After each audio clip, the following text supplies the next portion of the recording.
Hey folks, welcome back to another review with yours truly, Sam Healey. Today we're taking a look at Obscurio. This is being put out by Libellud, and I have talked about it before. You already know I like it, so there is that. But let me get down to the table, we'll show you how it works, and we'll come back with some final thoughts in just a few moments. Let's hit it.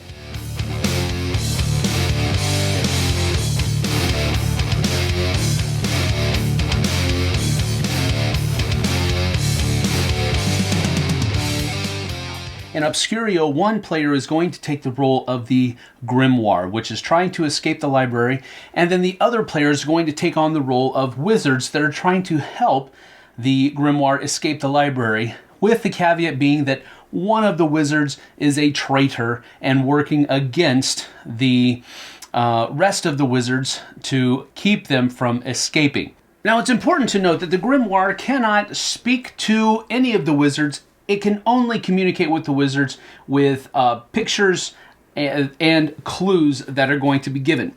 Now, the pictures are going to be placed in the book spaces, which are the pages. And then there are also 6 different doors that will be holding pictures as well. And the pictures that are here with these little butterfly clue tokens will be pointing to a specific exit room. And if they collectively pick the same, or rather the correct room to exit at least one of the wizards, then we'll be able to move the progress marker this way. Once the progress marker has reached all the way into the 6th place, then the wizards have won, as long as we haven't lost all of our Grimoire tokens. So the first thing that we're going to do during each turn is choose a trap token out of this bag. Now, there are traps in here that will simply fire off at different parts throughout the turn. Some trap tokens affect certain phases and so forth and so on. So here we have this trap token here. Now, what this trap token means is that the Grimoire is going to have to show to the traitor the actual exit door for this round before they help choose some of the exit cards that are going to go out on the board. The next thing we're going to do is prepare the riddle. Now, in the riddle, the Grimoire is going to choose one card, and this card is going to be the exit card for this round, the ones that the wizards have to locate in order to move on to progress this marker here. Now, he's going to keep this secret from everybody else, except because of this trap token, he's going to have to show it to the traitor. But just to make this a little bit easier to explain, we're going to go ahead and show what the actual exit card looks like. And then, keeping in mind that this is actually kept secret, he's going to draw 2 more cards that are going to go and be the actual pages of the book. And at this point, the Grimoire is going to be able to take the book and his butterfly tokens that are going to be used as clues and point at certain aspects within the picture. He has 2 tokens that he can use down here and down here.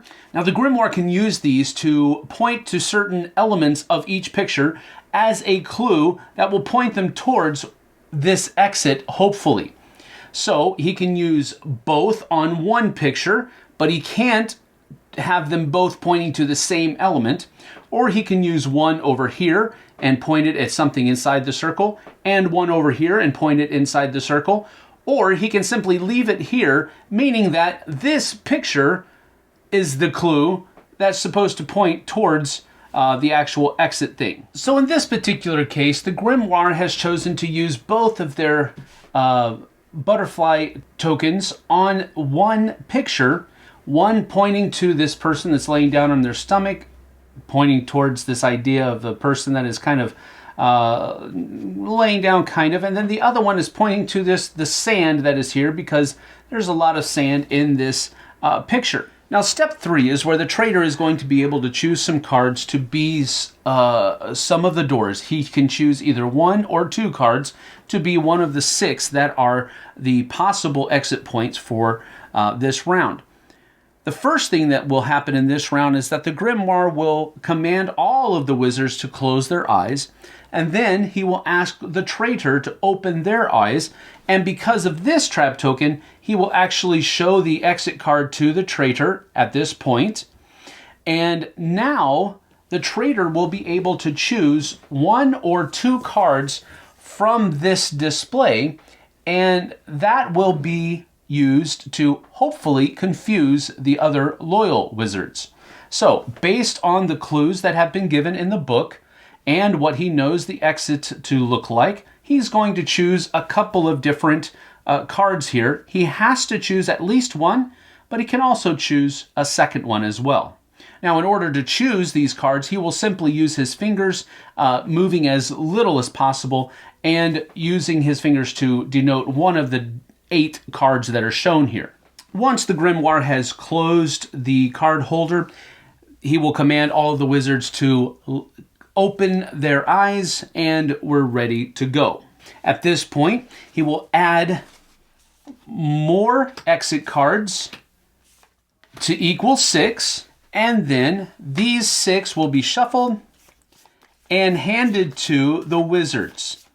Now, once the wizards begin placing these on the actual door spaces, this timer will be flipped over and started, and it is now during these where the rooms will be able to be discussed by the different wizards, and they will try to find the exit door through discussing the different clues that have been given.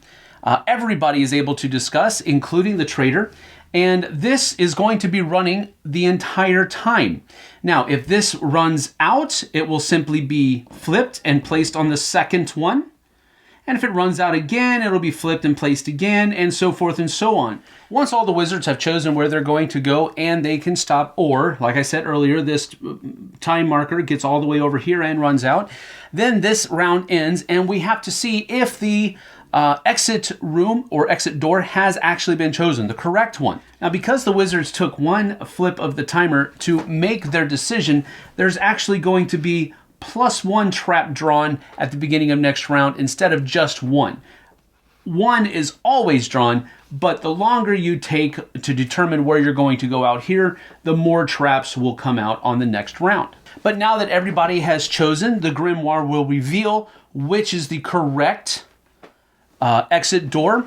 And because at least one wizard chose the correct exit door, this will progress to the next mark.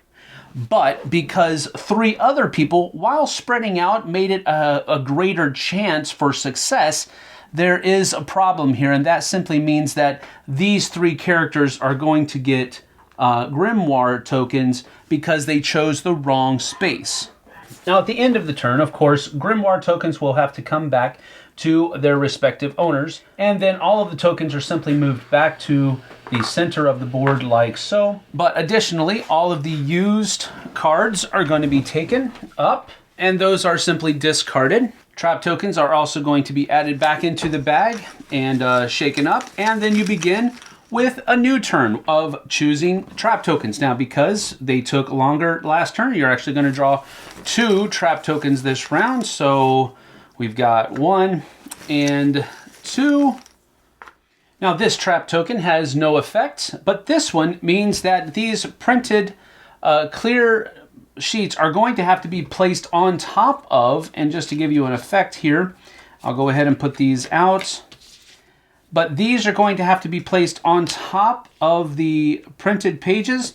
And then once these are out here, as you can see, it obscures much of the picture, and you can only still use these tokens to point at elements of the picture, not elements of the printed sheet. So you do have to be a little bit, this makes it a little bit more difficult because of the magical mist. That's what it's called. At the end of a round where the last cohesion or grimoire token was taken from this area of the board down here, that will launch us into an accusation round. Now, during an accusation round, the wizards will have 1 flip of the timer here, which is approximately 1 minute, to discuss who they think the traitor is. And once this timer runs out, again, approximately 1 minute, they will all point at the traitor, the person that they think the traitor is. And the person that has the most votes is the accused. Now, if it is where a couple or more than a couple couple of wizards receive the same number of votes, then then all of the tied wizards are going to be the ones who are accused. So let's say that these two people receive the same number of votes. They will turn over their loyalty cards, and if they are loyal, that was a false accusation, and so 2 cohesion tokens are lost. For each false accusation, if the traitor has not yet been found and some cohesion or grimoire tokens are left, then this is flipped over again and you continue your accusation. Once that 1 minute has run out, the person who receives the most votes again is this person, and so they will flip over their card. All right, they are the traitor, and so there are some cohesion tokens left. Now, if we have not yet reached the end, we can continue with this person only being able to choose cards out of here. They cannot have any effect on anything else other than choosing cards that will make it more difficult to choose the right exit door over here. So the game will end when either the last cohesion token or grimoire token is taken from the dark area over there, and the the grimoire has not escaped the library, then the traitor will win.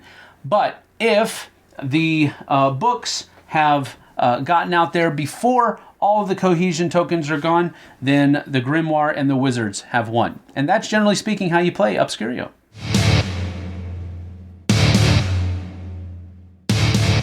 So that's about that for Obscurio. Hopefully you get a good idea of how the game flows. I didn't show you every little thing that's in there, all the tokens and all of their effects and all that kind of stuff, but you get the idea. It's very much a secret role game where you have 5 loyal wizards or 6 loyal wizards that are trying to help a book escape a library in which it has been imprisoned or something to that effect. There's one traitor that's trying to foil the honorable attempts of the wizards, of the loyal wizards, and the grimoire is trying to help their team make right decisions with all of the clues that they're able to give. With that having been said, let's get to my pros and cons. My first pro of the game is the one thing I think that makes this game better, in my opinion, than something like Mysterium, where it was in Mysterium you pretty much are just giving the person a card and you're leaving it up to them to try to figure out based on other things that are going on what that picture is supposed to mean. The butterfly tokens in this are so cool.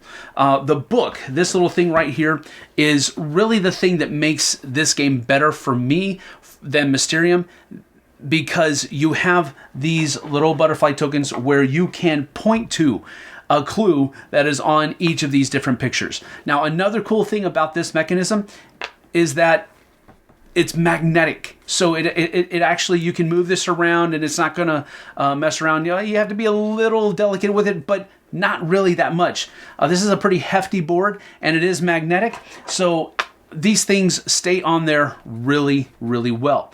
I love this, not just because of the cool factor of it being magnetic, but also for the fact of you can choose the elements of the picture that you want your wizards to focus on.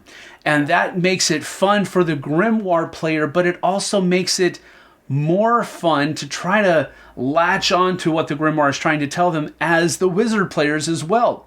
And it also makes it more interesting for the traitor, because they can use these clues to kind of throw off. So it really tightens up what was kind of a loosey-goosey mechanism, in my opinion at least, with Mysterium.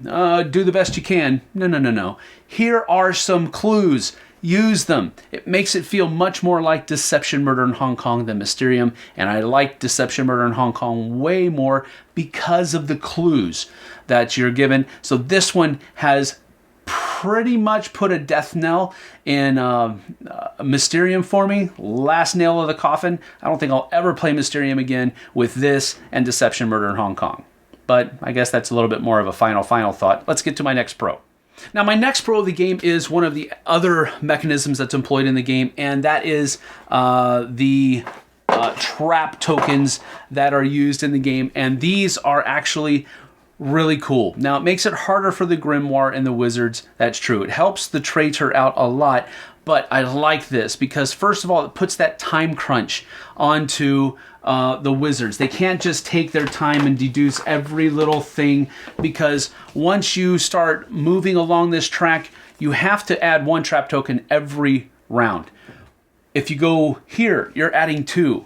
If you go here, you're adding 3 trap tokens to the next round. So it really provides that time crunch that this game really needs. Otherwise, it'll just fall into this very long phase of just deducing every little bit of minutia from the pictures, and that's just not fun. But these little trap tokens are really cool. We showed you the ones in the game that will add these little mystic, these magical mists, things on top of the card, which simply just makes it a little bit more difficult for the Grimoire. It actually has cards that will add these little red things that basically takes away all of the different colors and turns everything different hues of red.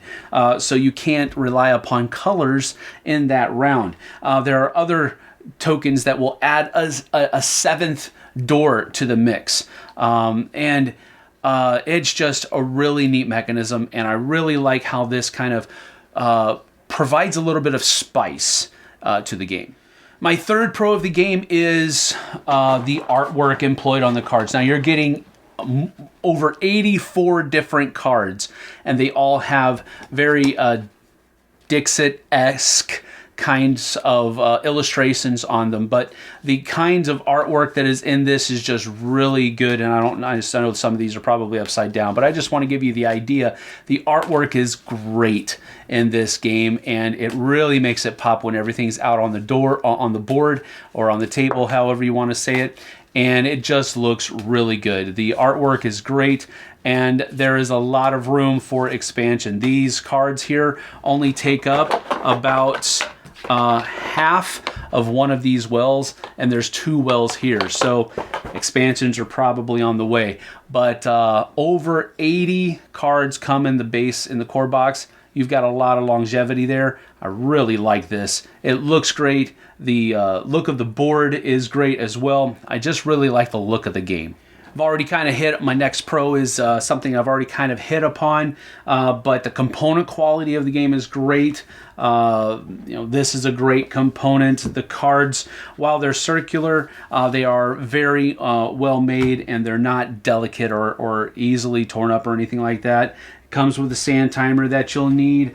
This is a really neat mechanism component as well, and it works really good too. So the component quality, even on down to the box insert, is very good. This holds everything in it snug, so it's not moving around in transit or anything like that. So component quality all the way down to the box insert is top notch on this game. Now, the only pro that I really have with the game is one that any game like this is really going to kind of suffer from, and that is you can have 1 or 2 people that are in the group that aren't just really catching on to the theme, or they're not getting into the theme. You can have one or two people just kind of throw the entire game off and kind of ruin the experience for everybody.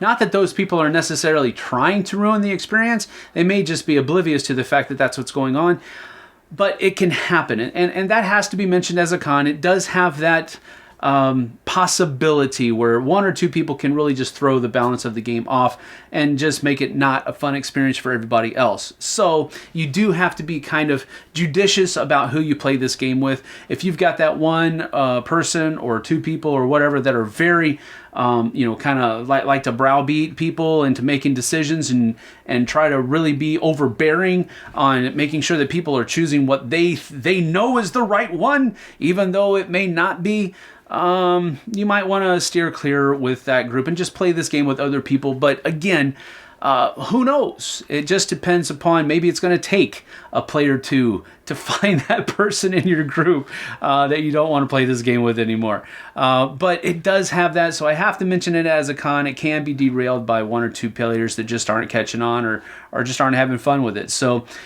just bear in mind that that is a problem that I think is inherent with the genre of the game, not necessarily this particular game. It just suffers from that because it's in that genre. So all in all, I'm going to give Obscurio a strong 9 out of 10 because I really, really enjoyed this game. I like the fact that you can give clues. I like the fact that the traitor, even though he is alone or she is alone, then they still feel like they have some power, even after they've been accused, because they can still choose cards during that certain phase of the game, during that step 3 of the phase. So I really like that. I like that even though it's difficult, it's challenging for the grimoire to choose the right clues within each picture. I really like the fact that you can choose and point to certain elements of each picture to really kind of help guide your loyal wizards down the right path to hopefully choose the right exit door and progress throughout the game. There's just so much good I like about this. I really enjoyed it. I think that if you like Mysterium, if you like Deception, Murder in Hong Kong, this is definitely in that camp, and it is very much something that you should take a look at. For me personally, I still like Deception, Murder in Hong Kong a lot, but this has completely replaced Mysterium for me. I will not ever play, I don't think, unless people just want to. But if it's me doing the choosing, I'll never choose this over. I'll never choose Mysterium over this. Because I just think this is a more streamlined and gives you the same experience and the same feeling, but it's just, they cut all the fat off of Mysterium and they gave a leaner, meaner, tougher game, and I like it a lot better. So that's it. 9 out of 10 from me for Obscurio. Thanks for joining me. I certainly appreciate it. We'll see you guys and gals on the flip side. Take care.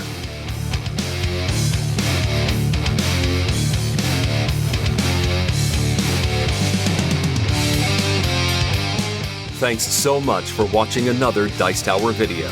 If you enjoy our videos, subscribe to the channel for more fun, comprehensive board game coverage. Also, consider joining us at one of our events. Come to Dice Tower Retreat, a small, intimate gathering where gaming is king. Join us for Dice Tower Cruise, the largest board game cruise.